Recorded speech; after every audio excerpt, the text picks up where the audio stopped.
You have an audience when you send an email and it's being read. You have an audience when your proposal's being read. You have an audience when you're updating your teams, when you're talking with your families, when you're talking with potential clients. You definitely have an audience when you're pitching and selling. And so I think that this is something that we really need to think about. Does anyone present to senior managers or executives in their role?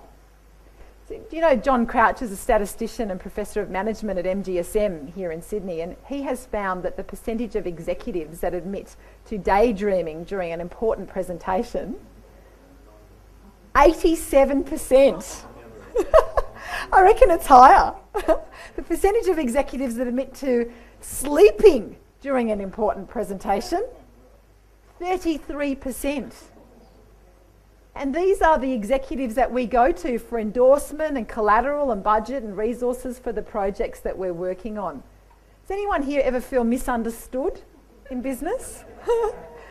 When I asked respondents to tell me about presentations they'd made in the last 12 months, I've given you the statistics on that already, but what did the audience members say when I surveyed them? Well, 38% only of respondents thought that the presenter understood their needs as an audience. Only 38%. This is in business pitches, in meetings, in updates and in conferences. Over half the respondents said that the person read PowerPoint word for word with no or little eye contact with them. Over half. 40% only thought that the presenter was persuasive and engaging. And here's the most interesting statistic of all. Only 28% of people said that they were moved to action as a result of the business pitch or presentation. Only 28%. Don't you think that's alarmingly low? What could we do about that? Well, we've got to be able to influence people all the time without having to think too hard about it. The most important thing that I could ever tell you about presenting, influencing, communicating or negotiating in business is this one very simple sentence. It's not about me. It's all about the audience. So that means it's not about what you want to say or the way you want to say it. It's not about the way you want to stand or move your body. And it's definitely not about the PowerPoint slides you want to show.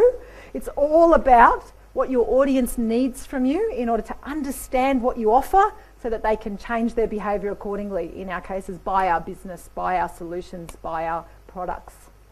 It's not about me, it's all about the audience.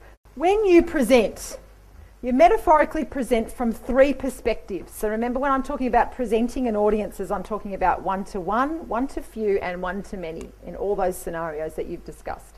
So there are three positions that you can present from. First position is when you are in your own shoes, completely self-indulgent, and all you care about is yourself. When you go and pitch to a client, you tell them all about what you can do for them, instead of listening first to what they want you to do for them.